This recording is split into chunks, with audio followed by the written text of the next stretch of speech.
Et yo les arcanistes, j'espère que vous allez bien. Moi, ça va nickel, les gars.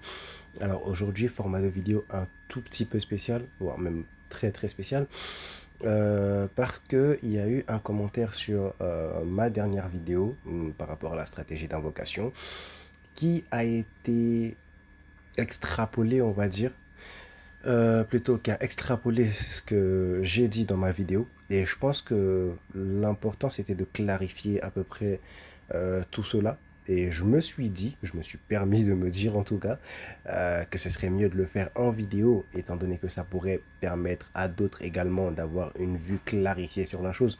Parce que s'il y a une personne, et surtout Dani, qui regarde pas mal mes vidéos, qui participe activement aux commentaires, et qui s'y connaît pas mal dans le jeu, je me dis que si Dani en est venu à penser de la sorte ou qu'il a exposé ses faits, peut-être que d'autres également ont cette pensée ou voudraient des clarifications par rapport à ça. Donc, étant donné ce fait, je me suis dit que j'allais juste faire une vidéo, les gars, pour vous expliquer. On va lire ensemble ce que Dani a parlé, ce dont Dani a parlé dans son commentaire, et on va essayer de répondre point par point à ce qu'il a dit, et je vais essayer d'être le plus clair et concis possible en donnant mon avis. Maintenant, je vous invite également, bien entendu, à exprimer votre point de vue en commentaire si vous êtes d'accord ou pas d'accord. Tant que cela reste dans le point de vue du respect, moi, ça me va totalement. Alors, je vais également tout simplement m'excuser parce que vous voyez à ma façon de parler, je me suis mordu la langue, ce qui fait que c'est assez compliqué pour moi de parler, vous le sentez parfois. Donc, je suis désolé d'avance si parfois ce que je dis n'est pas forcément compréhensible. Je vais essayer de faire de mon mieux. Donc là, Dani, qu'est-ce qu'il nous dit? Il dit Getian peut être remplacé par nécrologiste, Shamana en raid, c'est pas ouf. Je préfère largement Bjorn par exemple, même dans le raid Beast, Hypothesis of Exhibition ou Gold in Cave, ou même en général. D'accord. Donc cette première affirmation est venue de... Pourquoi? Parce que tout simplement, j'ai exprimé la chose comme suit, c'est-à-dire que pour moi, si vous avez Shamana, et je l'ai dit dans ma vidéo, vous n'avez pas forcément l'intérêt d'aller chercher Getian. Et je pense que Dani a assez mal compris ce que j'ai dit en réalité. Et je pense qu'il a même beaucoup trop extrapolé, parce que si moi je me rappelle très bien de ce que j'ai dit dans la vidéo, et je pense avoir été suffisamment clair en disant que tout simplement Shamana, pour moi il était plus que suffisant. Si vous avez Shamana, il n'y a pas besoin, il n'y a pas l'obligation d'aller chercher Getian. Oui, effectivement, Dani, Getian est entre guillemets meilleur que Shamana. Effectivement, il apporte plus à une team reality, et effectivement, d'ailleurs, plus une team reality qu'autre chose d'ailleurs, mais il apporte effectivement plus à une team reality, au DPS réalité et par expansion au DPS entre guillemets, et lui y compris, que Shamana. Effectivement, c'est vrai. Mais si tu compares Shamana et Getian, Getian ne power creep pas Shamana. Getian ne rend pas Shamana inutile. Ce n'est pas parce que Getian est sorti que Shamana est automatiquement nul à chier et qu'il n'est plus utilisable. Non. En Red Beast, moi j'utilise encore Shamana. Et il fait parfaitement le café. Je le fais en SSS sans souci, sans une once de sueur sur mon front. Donc oui, je le dis et je le redis, Shamana suffit amplement pour le Red Beast. Et dans tous les autres contenus du jeu, les limbes, etc., il suffit largement. Alors, je le redis encore une fois, si vous avez Shamana, vous n'avez pas l'obligation d'aller chercher Getian. Getian n'est pas fort au point qu'il soit obligatoire d'aller chercher comparé à un Shamana que vous avez déjà dans votre box. Et je l'ai redit plein de fois dans ma vidéo, je n'ai pas fait cette vidéo pour vous dire ah mais ce perso est vraiment le meilleur du jeu, allez le chercher, ce perso je le trouve nul, laissez-le tranquille. Je vous ai clairement dit au début de la vidéo, pour moi tous ces persos là sont bons, et je l'ai dit depuis le début du jeu, tous les persos du jeu sont bons, on peut jouer avec tous les persos du jeu jusqu'à un certain point, et c'est là que le power creep commence à arriver dans le jeu en fait. Mais Shamana, il est encore très très jouable dans le jeu. Il n'y a aucun problème. En fait, je ne dis pas que Getian est nul. et qu'il ne faut pas aller le chercher. Je dis simplement que si vous avez déjà Shamana dans votre box, Getian n'est pas fort au point de totalement rendre inutile votre Shamana jusqu'à vous dire « Ah mais j'ai Shamana, mais je vais quand même aller chercher Getian parce qu'il est trop important. » Non, Getian n'est pas important à ce point. Et lorsque tu me dis que tu préfères Bjorn Bloom à Shamana dans un raid, alors pour le coup, je ne suis absolument pas d'accord parce que ne serait-ce que pour le coin de la tankiness, Bjorn ne peut pas apporter ce que Shamana va apporter. Shamana apporte plus de dégâts que Bjorn et ça c'est un fait et c'est un fait qu'on ne peut pas retirer. Shamana fait plus de dégâts personnels que Bjorn. Le debuff de Shamana est est du même gabarit, voire au-dessus de celui de Bjorn, en plus de sa tankiness, parce que Bjorn arrive de moins en moins à tanker dans le raid. Et ça se fait vraiment ressentir. Moi, j'utilise encore une Bjorn, mais c'est plus compliqué d'utiliser Bjorn que d'utiliser Shamana parce qu'elle prend très cher, très vite. Et ça, c'est un fait qu'on ne peut pas retirer. Donc, au fur et à mesure que le temps va passer, et même actuellement, on le ressent, c'est très compliqué de jouer avec Bjorn parce qu'elle prend beaucoup trop cher. Elle est très forte, certes. Le kit est excellent et je n'ai pas arrêté de le dire. Jusqu'à la sortie de Yenensei, pour moi, Bjorn Bloom, c'était le meilleur 5 étoiles du jeu. Oui. Mais les stats ne suivent pas. Et ça, on n'y peut rien. Ce n'est pas une question de kit, c'est une question de stats. Donc, dire que tu préfères Shamana, pour moi, ça n'a pas grande logique. Ça n'a pas grande logique. Donc, je me suis pas mal attardé sur ce point, mais pour moi, c'était vraiment important de faire la part des choses ici. Donc, on va essayer d'être plus rapide à partir de maintenant. Donc, il nous dit ensuite, Marcus à Villa, mais comme je te l'avais dit, Jess ne se joue pas avec Sotheby, mais avec Getian et Isolde, voire même Six. Donc Jess fait plus mal qu'avant car il y a des meilleurs supports reality aussi. Marcus s'est vraiment démarqué que quand elle avait Villa. Pour renforcer Marcus, faut pull les portraits de Villa. Aussi, je ne conseillerais pas d'aller chercher Marcus si vous avez déjà Jess et les supports qui vont avec. Mieux vaut se concentrer sur l'obtention de Villa et Winsong. Alors, je suis d'accord sur un point avec lui. Et je vais le dire tout de suite, c'est simplement la partie où il dit qu'il vaut mieux se concentrer sur Villa et Winsong. Effectivement, si vous devez choisir un personnage dans le jeu, et je l'ai dit dans ma dernière vidéo, c'est Villa. S'il y a un personnage que vous ne devez pas manquer, c'est Villa. Elle est d'une absolue importance. Elle est d'une absolue importance. Vous devez aller chercher Villa. C'est capital. Donc là, oui, je suis très très d'accord avec toi. Maintenant, là où je ne suis pas forcément d'accord, tout simplement, c'est par rapport à Winsong. Oui, Winsong est le meilleur DPS du jeu. Mais s'il faut faire un choix entre Winsong et Marcus, honnêtement, pour quelqu'un qui n'a pas sa team plante de construite, alors là, pas du tout. La priorité reste absolument Marcus. Et ça, je l'ai également dit dans ma précédente vidéo. Donc, pour revenir à ce que tu as dit plus haut, tu disais tout simplement que Jessica se jouait notamment avec Getian et Isolde. Alors, maintenant, moi, ce que j'ai envie de dire, c'est que dans le fait que Getian et Isolde soient des supports bénéficiant plutôt bénéficiant surtout au DPS Reality, fait que effectivement ils vont juste devenir très très bons avec Jessica. Effectivement, c'est vrai, c'est totalement vrai, hein. Je ne dis pas le contraire. Maintenant, ce que moi j'ai envie que tu saches, c'est tout simplement, dans le jeu, la plupart des contenus se font à 3. Encore, le raid, on peut parler du raid ou de l'Utu, qui sont des contenus endgame à 4, effectivement. Mais la plupart des contenus du jeu se font à 3. Ce qui fait que, dans une team à 3, on aura Jessica, Getian, Isolde, comme tu le dis. Il est où le healer? Ça, c'est de 1. De 1, où se trouve le healer dans cette team? Moi, c'est ce que j'ai envie de savoir. Où se trouve le healer dans ta team? Jessica, Getian, Isolde. Je ne vois pas de healer. 1. 2. La deuxième chose, c'est que jusqu'à présent, Jessica, dans une team raid, dans une team à 4, tout simplement, on va dire ça comme ça, étant donné que l'auto fait partie ou certains petits combats en histoire, et etc. Bref, en équipe de 4, là maintenant, tu vas me dire que tu vas mettre Sotheby en 4e, en healer. Parce qu'il faut bien un healer quand même. Alors, ce qui fait que, tout simplement, ce qui revient à dire que si dans une team à 4, tu joues Sotheby en tant que healer, c'est que tu te contredis quand tu dis que Jessica ne se joue pas avec Sotheby.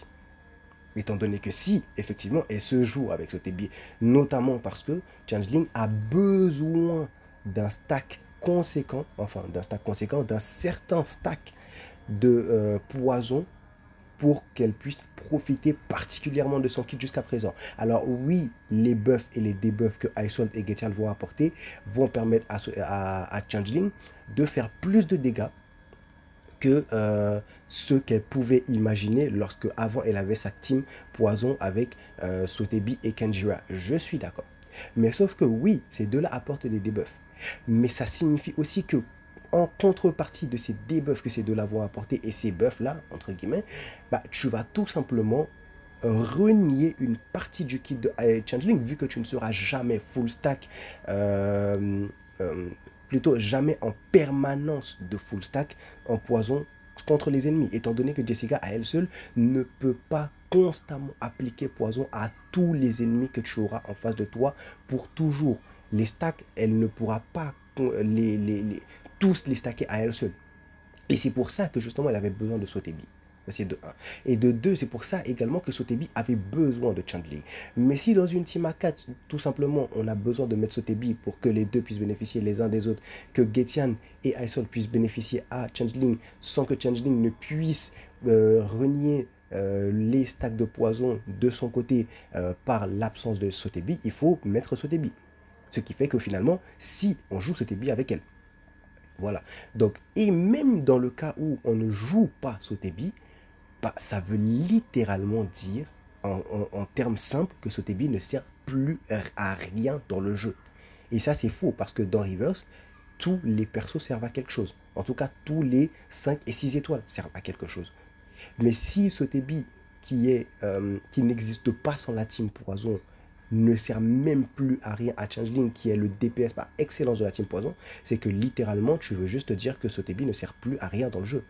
Parce qu'en dehors de la team Poison, on ne joue pas Sotebi, elle ne sert à rien, elle est nulle, elle est à chier, on va pas se mentir. Donc voilà ce que moi j'avais à dire par rapport à ça, mon ami.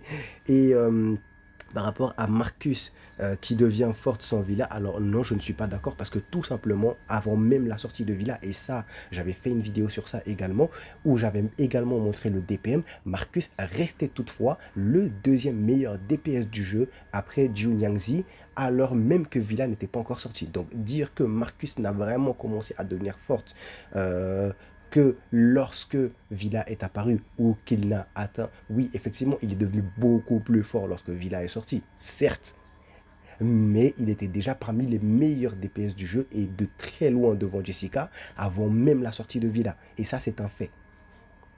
Et là, ce n'est pas Villa qui aura impacté ça. Il était déjà meilleur qu'elle avant que Villa sorte et très loin devant d'ailleurs. Les deux ne se comparent même plus actuellement.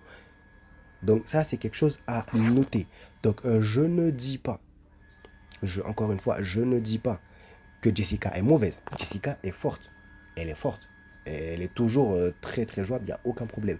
Mais Marcus est forte à un point que Jessica, au final, bah, elle dort juste dans ta box en fait.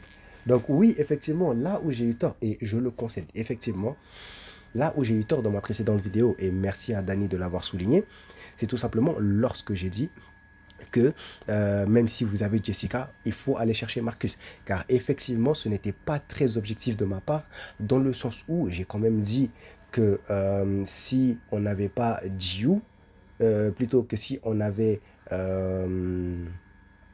Calabanin, il n'y avait pas forcément besoin d'aller chercher Jiu. Et là, Dani me l'a fait remarquer plus tard dans son texte, on va y revenir, et il a dit quelque chose qui mérite d'être quand même souligné, et on va le voir ensemble, vous inquiétez pas. Mais effectivement, j'ai eu tort de dire que même si vous aviez Jessica, il faut aller chercher Marcus. Alors non, Jessica, elle pourra toujours vous aider à clear le contenu. Bien sûr, il n'y a pas de problème par rapport à ça. Donc dans le cas où vous avez Jessica, effectivement, Marcus perd son côté obligatoire dans votre box. Mais si vous n'avez pas Jessica, sachant que Marcus est toujours quand même beaucoup plus forte que Jessica, bah, si vous n'avez pas Jessica, alors là, oui, Marcus est obligatoire. Vous n'avez pas le choix. Vous n'avez juste pas le choix. Il faut aller la chercher. Donc oui, effectivement. Donc on va continuer. Du coup, Marcus dit Villa est plutôt. Danny dit Villa est très importante, oui, mais je trouve que Toussaint reste le perso le plus important du jeu de par sa facilité d'utilisation et son ouverture à toutes les teams. Après Villa avec des portraits, ça éclate Toussaint bien évidemment, car elle a littéralement les meilleurs portraits pour support in-game. Aussi, Villa marche surtout hyper carré, mental en réalité c'est moins bien. Alors voilà. Voilà ce que je... Une partie sur laquelle je n'étais absolument pas d'accord. Et là, maintenant, ce que moi j'ai envie de dire, c'est que d'abord, oui, effectivement, Villa a les meilleurs portraits in-game. C'est pas juste support. Elle a les meilleurs portraits du jeu. Là, il n'y a pas débat. Elle a littéralement les meilleurs portraits du jeu. Pas que support. Ça, c'est un. De deux, maintenant, Villa est très importante. Oui, mais tout celui reste le perso le plus important du jeu. Ok, d'accord. Maintenant, ce qu'il faut noter, tout simplement, c'est que Tosferi, si on prend Tosferi, elle fait plus de dégâts que Villa. Vrai. Mais que fait-elle de plus en réalité? Que fait-elle de plus? Ok, elle réduit la résistance crit des ennemis. Ok. Elle réduit la défense crit des ennemis. Si je dis pas de bêtises, les gars, je commence à me perdre dans les kits, excusez-moi. J'ai en tête le kit de plus de près d'un millier de personnages à force, entre tous les gachas que je joue et dans Reverse. Donc effectivement, je peux avoir des trous de mémoire, excusez-moi. Donc de mémoire, Tooth Fairy, elle réduit la résistance crit et la défense crit de l'ennemi. Oui. Elle soigne. Oui. Elle fait des dégâts. Oui.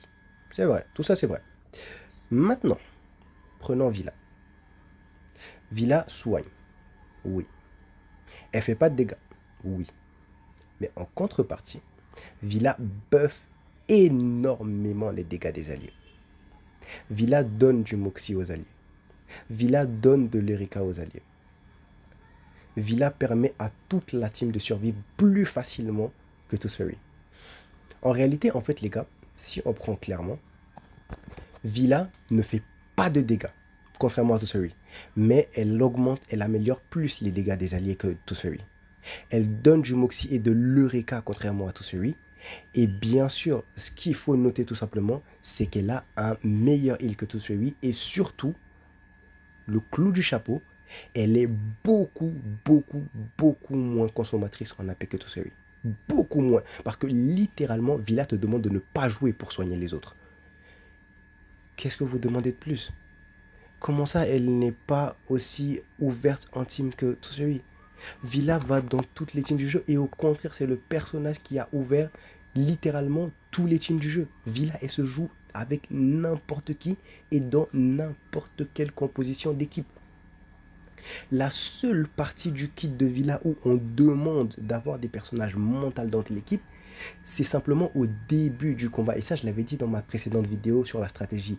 Villa ne demande des personnages mentaux que pour avoir sa première spé rapidement. Parce que si vous avez des personnages mentaux, au début du combat, elle va commencer avec plus de Moxie. Point. Elle a sa spé pour la première fois. Et s'en fiche d'avoir des personnages reality ou mental. Les buffs de Villa sont pour tout le monde. Absolument tout le monde. C'est des buffs de dégâts, etc. Bref, c'est des buffs qui vont à tout le monde. Villa donne du Moxie. Donc, tous les personnages qui ont besoin d'avoir rapidement leur spé ou qui veulent faire beaucoup de dégâts, des DPS ou des supports pour heal souvent ou pour support souvent, ou etc., etc., ils ont besoin de Moxie. Villa leur donne du Moxie. Tous les personnages comme 37, comme Getian, etc., ont besoin d'Eureka. Villa leur donne de l'Eureka. Villa soigne sans jouer. Villa buff. Elle fait tout. Elle fait absolument tout ce qu'on lui demande et mieux que tout celui à part les dégâts. Et encore, on ne va pas demander des dégâts à un healer. C'est pas au healer de faire des dégâts, c'est au DPS. Et justement, Villa permet aux DPS d'amplifier leurs dégâts. Donc oui, Villa est beaucoup plus ouverte à des teams que tout celui. Certes, avec tout celui, tu n'as besoin de rien faire. Le rescrit, il s'applique automatiquement à chaque X tour. Oui, effectivement. Et son heal, tu as juste besoin de lâcher la carte pour le faire. Oui, mais si tu n'as pas de carte, comment tu te soignes? Et on a tous vécu ça, d'être en raid ou en limbe et qu'on n'ait juste pas de carte de tout celui alors qu'on en a besoin sur l'instant T. On en a besoin, mais on ne peut pas l'utiliser parce qu'elle n'en a juste pas. On n'en a pas dans notre main. On a beau avoir reroll avec le truc, ça ne marche pas. La carte n'apparaît pas. que tout simplement, on n'a pas de luck. Ça arrive. Je suis sûr et certain qu'il y en a beaucoup à qui c'est arrivé. Moi, ça m'est arrivé plus d'une fois. Villa, elle te demande de ne pas jouer pour soigner. Et toute l'équipe. Tu veux quoi de plus? C'est le meilleur personnage du jeu. Et va dans toutes les teams. Donc non, je ne suis pas d'accord. Villa est beaucoup plus importante. Enfin, pas beaucoup plus, mais plus importante que Tosuri et meilleure que Tosuri.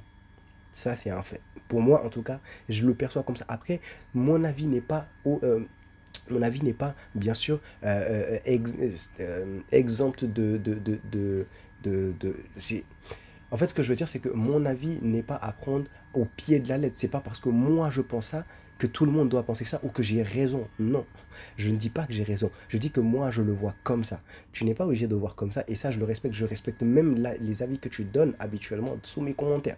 Parce que je sais que toi tu as une certaine connaissance du jeu et j'aime beaucoup te lire.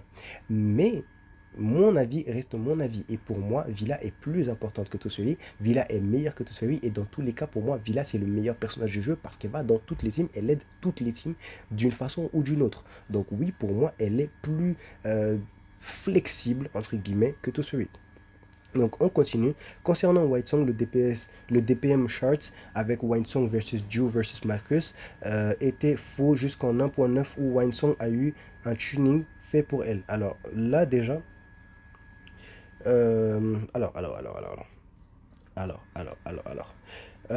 Maintenant. Ce qu'il faut noter, c'est que déjà, Wine Song, lorsqu'elle est sortie en 1.8, elle était déjà meilleure que Jiu et meilleure que Marcus en termes de DPS. Déjà là, elle était déjà meilleure que. Enfin, meilleure qu'elle. Excusez-moi. Excusez-moi les gars, j'ai dû éternuer. Je suis encore un peu malade. Mais bon, du coup, je disais, elle était déjà meilleure qu'elle en termes de DPS. Déjà. À sa sortie. C'était flagrant. Et le fait que tu dises que le tuning sorti pour Winesong, pas forcément pour Winesong, mais c'est elle effectivement qui en profite le plus, soit sorti en 1.9, et effectivement, ça ne fait qu'amplifier le fait qu'elle soit le meilleur DPS du jeu. Et je n'ai jamais dit le contraire. Winesong, c'est le meilleur DPS du jeu. Je n'ai jamais dit le contraire.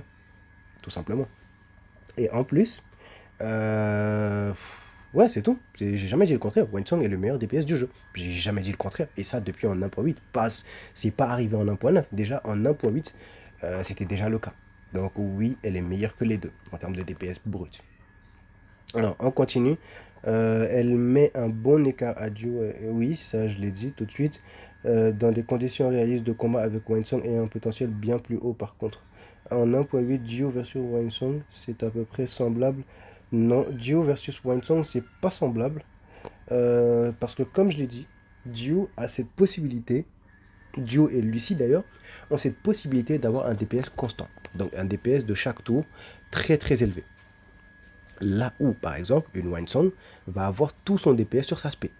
Donc là, si on prend un combat en entier, et évidemment qu'on va prendre un combat en entier, ça ne sert strictement à rien, au final, de faire 15 000, 15 000, 15 000, 15 000, 15 000, 15 000, 15 000, 15 000 de dégâts à chaque tour, et qu'au final, un autre personnage fasse 100, 100, 100, 100, 100, 100, 100, 100, et qu'au dernier coup qu'il fait, le personnage fait 1 million, bah, c'est le 1 million qu'on compte, étant donné que c'est du DPS. Nous, on veut du DPS. On s'en fiche que le DPS soit constant ou que le DPS soit en un seul coup. Ce qui compte, c'est le DPS final. C'est le DPS final qui compte, tout simplement. C'est le DPS final qui compte. Et ça, je l'ai dit. Je l'ai dit dans ma précédente vidéo. J'ai dit que, bah, pour moi, en termes de constance de dégâts, Jiu et Lucie étaient évidemment au-dessus de Winesong. Mais si on prend... dans un cas, sur un combat, vraiment un combat, le DPS de chacun, Winesong est bien au-dessus des deux. Parce que oui, Winesong ne va pas faire des dégâts constants, mais lorsqu'elle va faire son dégât à elle, mais elle détruit le jeu. Et moi, pour moi, c'est ça le plus important. C'est pour ça que je n'arrête pas de dire que c'est le meilleur DPS du jeu. Parce que oui, elle n'a pas la constance de dégâts de Jiu et de Lucie, mais lorsqu'elle fait des dégâts, elle en fait mais beaucoup trop en fait pour les ennemis. Actuellement, je ne connais aucun ennemi, enfin, qui a une barre de HP, pas comme en raid, hein, une barre de HP qui se vide, Je n'en connais aucun dans le jeu qui résiste à une spé d'une Winsong qui est totalement montée. Il n'y en a pas. Il n'y en a pas dans le jeu. Tu fais une spé avec Winsong, le niveau il est fini. À partir de là, tu sais que le niveau il est fini. Il n'y a plus rien à faire. Donc, oui, c'est tout en fait. Ensuite, Lucy est en dessous de Jiu et Winsong en mono-cible. Alors, de base, Lucy est un personnage multi-cible. On compte ça d'abord, on parle de ça déjà. Un peu sup, semblable à Jiu et strictement semblable à Winsong en multi-cible. Alors, déjà, moi, ce que j'ai envie de dire, c'est pas vraiment. Parce que si on compte le DPS multi-cible constant, constant, Lucy est au-dessus de Winsong. Constant. Je parle bien de constant. Un DPS constant. Pas sur un combat. Un DPS, vraiment, c'est le nombre de dégâts que tu fais à chaque tour quand tu joues. Là, Lucy est au-dessus de Winsong. Par rapport à Jiu, elle est au-dessus de Jiu. Clairement, on va pas se mentir. Là, actuellement, toi et moi, on ne pourra pas en parler tout simplement parce que le DPM Chart n'a pas encore ajouté Lucy, donc il faudra attendre. Donc je ne vois pas déjà pourquoi tu dis ça. C'est un petit peu compliqué parce qu'on n'a pas le DPM Chart qui est sorti. Mais non, non. Lucy, autant en mono-cible qu'en multi-cible, honnêtement, pour moi, de ce que j'en ai vu, elle est au-dessus de Jiu. Sur la constance. Je redis bien. En fait, j'aime bien ce mot parce qu'il faut le préciser. Le jeu en est arrivé à un point où il faut le préciser. Winsong a tout bousillé. Il faut le préciser. Parce que Winsong, c'est pas du DPS constant. Donc, il faut vraiment le préciser. Sur un DPS constant, Lucy est au-dessus de Jiu et de Winsong. Pas en dessous. Je ne vois pas ce qui te fait dire ça. Pas en dessous du tout. Et surtout par rapport à Jiu. Donc non, Lucy est vraiment, vraiment OP. Chacun dans sa meilleure team. Lucy dans sa meilleure team. Jiu dans sa meilleure team. Lucy est bien au-dessus de Jiu. En termes de dégâts. Chacun dans sa meilleure team. Lucy, c'est absurde. Donc voilà. Alors, donc la réponse est ça dépend concernant Jiu et Lucy, mais je mettrais quand même Winsong au-dessus des deux. Oui, Winsong au-dessus des deux en overall, oui, en termes de dégâts bruts, Winsong est au-dessus du jeu. C'est même pas une question de tuning, c'est ça en fait. Et du coup, on va aller dans ce cas sur la conclusion, comme tu dis. Pour conclure, je t'ai trouvé pas très objectif sur, ok, Shamana versus Getian. Il éclate Shamana. Alors, bon. Déjà là, je trouve que le terme est un peu trop poussé. Un peu trop poussé parce que non, Getian n'éclate pas Shamana. Getian est meilleur que Shamana. Ça, c'est plus objectif. Getian n'éclate pas Shamana. On éclate quelqu'un quand on fait 100 fois mieux que la personne. Quand on fait 100 fois mieux. Jiu éclate Jessica. Getian n'éclate pas Shamana. Je suis désolé. Donc, non, je ne suis pas d'accord. Et encore, Villa, par exemple, éclate Sotebi. Mais Getian n'éclate pas Shamana. Bref. Même Bjorn est mieux à la... Dani, franchement, je te comprends pas. Comment tu peux en arriver à dire que Bjorn est meilleur que Shamana? En fait, je veux que tu m'expliques comment tu en es arrivé au point de dire que Bjorn est meilleur que Shamana. Shamana fait plus de dégâts. Shamana a de meilleurs debuffs. Et Shamana, tout simplement, est plus tanky. Donc, comment tu peux tout simplement dire que Bjorn est supérieur à Shamana? Compliqué. Six existe et Necro sera le choix prioritaire en raid si vous manquez Getian. Comme je l'ai dit, et jusqu'à présent, Nécrologiste est pour moi un 5 étoiles qui est très sous-estimé, dans le sens où pour moi, effectivement, en raid Nécrologiste, elle est même meilleure que Pickles en raid. Par tout ce qu'elle apporte. Oui. Effectivement. Donc, Necro, elle, on peut laisser penser effectivement qu'elle sera plus utilisable, en tout cas meilleure que Shamana, dans les raids. Cependant, lorsque vous aurez besoin de Beast, vous amènerez quand même Shamana. Dans tous les cas. Donc, et même si vous n'avez pas besoin de Beast, effectivement, vous pouvez utiliser Necro. Pour ceux qui n'ont pas Shamana, vous pouvez parfaitement utiliser Nécrologiste. Effectivement, c'est un très bon choix également dans quasiment tous les raids. Et pareil pour Six, les deux sont meilleurs que Shamana et Getian en raid. mais ça ne rend pas Shamana moins bon. Ça ne rend pas Shamana moins bon et jusqu'au point où on va dire qu'il est au-dessous de Bjorn. Ça, ou même que Getian l'éclate, ça, j'arrive pas forcément à comprendre. Pour moi, c'est cette phrase-là qui n'est pas très objective. Getian éclate Shamana. Ok, deuxième point. La comparaison Kalabaona versus Dio, je trouve ça assez hypocrite. Alors, les grands mots, ok. On va lire ça, parce qu'à partir de là, j'avais pas lu, donc on va voir ce qu'il a dit. Je trouve ça assez hypocrite de dire de pas aller chercher Dio si vous avez Eternity ou Kalabaona, alors que tu dis de pull Marcus si vous avez Jess. Ça n'a pas de sens. Alors, maintenant, moi, il faut que je clarifie quelque chose. Oui, effectivement. Pourquoi j'ai parlé de Eternity? Parce que oui, en fait, moi, je suis allé un peu trop loin dans le sens où j'étais beaucoup trop loin dans la mise à jour dans ma tête. Parce que, étant donné que je suis également les mises à jour sur la sienne, moi, j'avais déjà Semmelweis en tête. Donc, Semmelweis a réussi le tour de main de rendre à nouveau Eternity méta. Très utilisable et très, très forte. Donc oui, effectivement, j'ai pensé à Eternity. Mais à l'heure actuelle, là où on est sur la mise à jour sur la globale, effectivement, bah Eternity, non. Eternity, non. C'est pas trop jouable, Eternity, actuellement. Donc oui, tu as raison sur ce point. Mais Kalabaona, non, je ne suis pas d'accord. Je ne suis pas d'accord. Ce que je dis, c'est d'abord, il faut mettre la chose dans son ensemble. Je ne sais pas si tu as regardé ma vidéo par rapport à anyway. Mais du coup, je disais tout simplement, j'ai mis en garde, avant même la sortie de Dio, les joueurs. Pourquoi j'ai fait ça? Pourquoi j'ai dit aux joueurs de ne pas aller chercher Dio, alors que lorsque j'ai fait mon calcul des chiffres des invocations, là j'ai dit allez absolument reroll si vous êtes un nouveau joueur pour aller chercher Dio. Absolument. Pourquoi, à ton avis?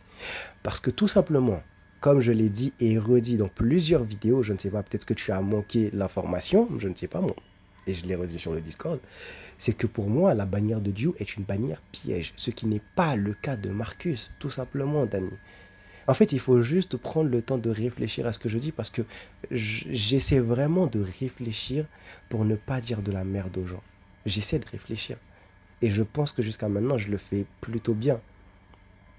Dio, c'est une bannière piège. Réfléchis un peu. On a une bannière avec Dio Nyangzi qui est certes actuellement juste phénoménale dans le jeu. Oui, effectivement. Mais en contrepartie, le personnage, tu commences sur sa bannière en 50-50.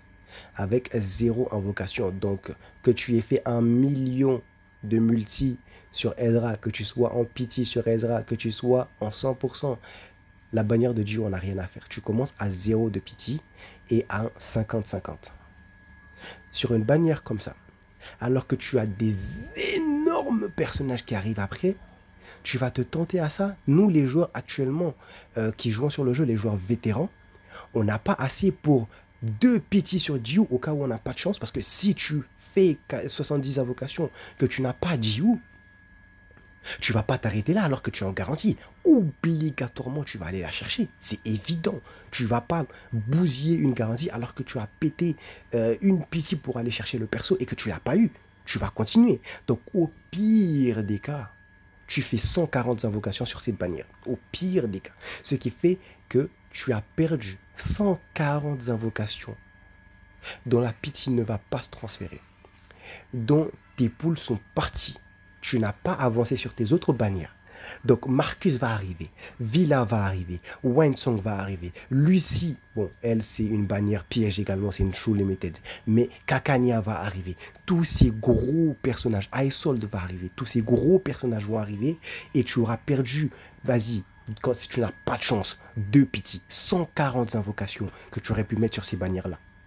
Alors que tu as Calabaona qui se débrouille dans le jeu, qui peut faire tous les contenus du jeu. Je ne dis pas que l'écart entre Jiu et Calabaona est plus faible que l'écart entre Marcus et Jessica. Je n'ai pas dit ça. J'ai dit tout simplement, vu que Calabaona te permet déjà de faire tout le contenu, tu ne vas pas aller risquer 140 unilogues, 140 invocations sur un personnage qui au final a déjà un remplaçant qui est certes moins bien, beaucoup moins bien, mais qui te permet de faire le jeu. Donc je n'ai pas dit que Jiu n'est pas forte. Au contraire, Jiu est exceptionnel. Mais étant donné l'écart, c'est même pas une question d'écart, étant donné que Calabaona te permet de faire tout le jeu déjà, pourquoi tu vas péter 140 invocations pour un autre perso qui fait exactement la même chose, mais juste en mieux, du dégât. Jiu, elle apporte quoi de plus que du dégât? Elle apporte rien de plus. C'est le meilleur DPS du jeu, mais elle ne fait rien d'autre que du dégât. Calabaona, elle est exceptionnelle, mais elle ne fait rien d'autre que du dégât. Un DPS, c'est pas un support, c'est pas un healer. C'est un DPS, il ne fait que du dégât. Si déjà Calabaona te permet de faire le dégât qui te suffit pour faire tout le contenu, pourquoi tu vas t'embêter à aller chercher Jiu alors que tu fais déjà le contenu avec Calabaona? Pourquoi? Pourquoi? C'est tout ce que j'ai dit. Je n'ai pas dit qu'elle n'était pas forte, mais c'est tout ce que j'ai dit. Alors que, dans le sens de Marcus et Jessica, oui, effectivement, et je suis revenu sur mon erreur, j'ai dit, si vous avez Jessica, effectivement, ce n'est plus obligatoire d'aller chercher Marcus. Vous pouvez parce qu'elle est plus forte, mais ce n'est pas obligatoire. Parce que tout simplement, Marcus, en réalité, elle, c'est pas une bannière piège. Si tu poules sur Marcus et que tu n'as pas le perso, bah, tu seras quand même en 55, en 100% pour de futurs personnages qui seront meilleurs, comme Villa, comme Winesong. Mais au moins, tu auras avancé dans ta pitié. Tes invocations ne seront pas parties dans le vent. Et c'est tout ce que j'ai dit. C'est pas une question d'hypocrisie. C'est la stricte vérité. J'ai pas envie de dire aux gens, allez invoquer sur Jiu et que juste après, les gars, ils consomment 90, 100, 110, 140 unilogues pour ensuite revenir me dire, ah mais c'est toi qui nous as dit de pool, bah du coup j'ai envoyé toutes ces invocations pour rien, j'ai pas le perso peut-être, ou je ne sais pas moi, ou j'aurais pu mettre ces invocations sur d'autres persos, avancer sur mes autres PC. Non, je peux pas faire ça. C'est une trop grosse responsabilité. Donc oui, effectivement, je vais dire, tout simplement, si vous avez Calabaona, ce n'est plus obligatoire d'aller chercher Jiu. Évidemment. C'est logique. Tout simplement. Donc oui, voilà. Donc ça revient à tout ça. 1.2, car toutes ces unités-là sont passées. Oui, ces unités sont passées, mais Calabaona, comme je l'ai dit, te permet toujours de faire le raid. Tu as vu sur le patch précédent, juste en 1.4, là, on a vu des gens qui ont fait des vidéos en raid avec une Calabaona qui a fait 1 million en une spé. 1 million. 1 million. Tu sais ce que c'est 1 million? Donc le personnage est toujours viable dans le jeu. Et peut toujours faire tous les contenus. Oui.